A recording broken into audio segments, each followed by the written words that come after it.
Pour ceux qui ont vu ma dernière vidéo détection, en fin de vidéo, je vous avais montré ce schéma que je m'étais fait pour mieux comprendre l'histoire du franc au cours du temps. J'avais retracé comme ça, sur une ligne chronologique, les différentes étapes du franc dans le temps. Et du coup, maintenant, je me suis fait un tableau, parce que ça, cette information, je l'ai retrouvée nulle part sur Internet, et moi, c'est ça que je voulais me faire.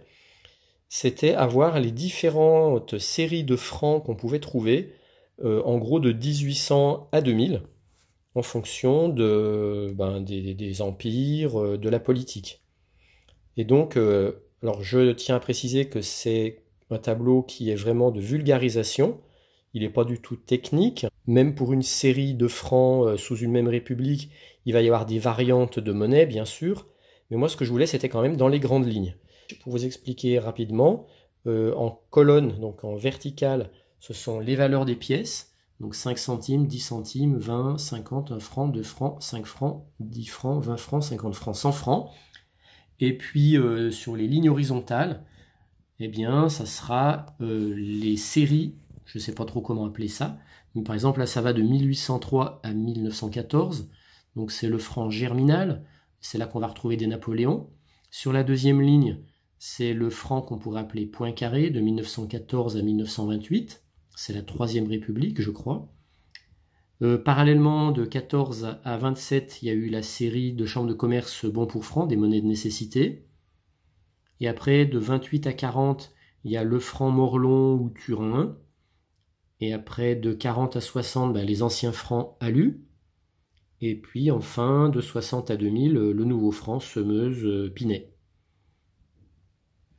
Donc ce que j'ai voulu faire, c'est voir comment étaient les monnaies à chaque période, et ensuite placer dans les cases les monnaies que j'ai pu retrouver en détection ou que je possédais déjà avant par ailleurs. Alors les cases qui ont une croix, ce sont des monnaies qui n'existent pas, ce sont des pièces qui n'existent pas dans une série et dans une valeur.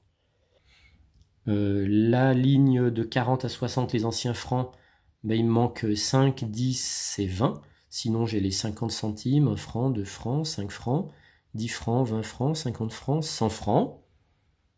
La ligne avant, c'est celle où j'avais très peu de pièces, j'en avais que 2. Et là, grâce à mes dernières sorties, je vais pouvoir rajouter la 2 francs, voilà, qui va venir ici, que j'ai décapé à l'Ajax. Donc du coup, maintenant j'en ai 4, sachant que celle-ci est en argent, mais je la possédais déjà, je ne l'ai pas trouvée en détection.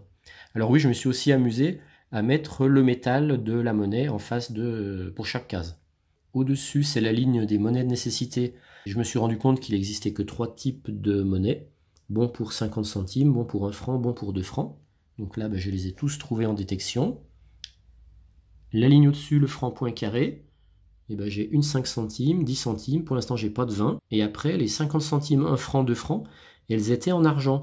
Donc c'est là qu'on comprend bien que à un moment, il y a eu pénurie de ces monnaies, parce que le franc étant tellement dévalué, les pièces de 50 centimes, 1 franc, 2 francs argent, elles avaient une valeur en métal plus élevée que la valeur faciale. Ce qui fait que les gens, ils n'utilisaient plus leurs pièces, ils les gardaient pour eux, ils les thésaurisaient. Donc il y a eu une pénurie de pièces, et c'est entre autres pour ça que l'État a fait appel aux chambres de commerce pour créer ces monnaies de nécessité, parce qu'en fait ces monnaies-là ne circulaient plus. Et puis au-dessus, donc c'est le franc germinal. Donc j'ai du 5 centimes, 10 centimes en bronze. Et c'est là qu'on voit quand même que du temps de Napoléon, ils étaient assez riches, parce que dès les premières pièces, ils attaquaient avec du bronze. Et dès les 20 centimes, c'était de l'argent. Et après, on passait à l'or à partir de la 10 francs, alors peut-être 5 francs.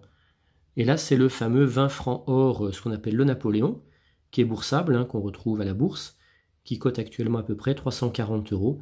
Donc celui-là, je ne l'ai pas trouvé en détection, je l'avais tout simplement acheté il y a 8 ans, je crois, pour 197 €. Voilà. Et donc, du coup, je me suis fait ce tableau, cette grille qu'on ne retrouve nulle part. J'ai cherché sur Internet, on ne la trouve pas. Dans les bouquins, on ne l'a pas non plus, parce que les bouquins, ils classent les monnaies par type de valeur.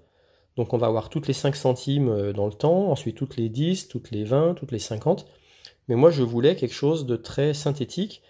Et du coup, ça me permet tout de suite de repérer une monnaie quand je la trouve. Quand j'en trouve une en détection, je sais tout de suite à quelle série elle correspond.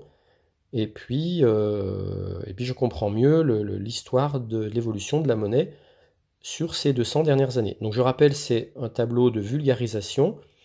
Il n'y a pas toutes les variantes qui existent, parce que par exemple, dans ma dernière sortie détection, j'ai trouvé cette fameuse 10 centimes Troisième République.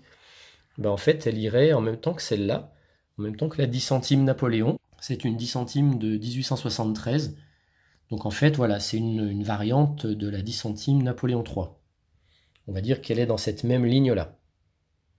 Mais enfin, je trouve que ce tableau aide vraiment le débutant à bien comprendre l'histoire et l'évolution des monnaies au fur et à mesure du temps.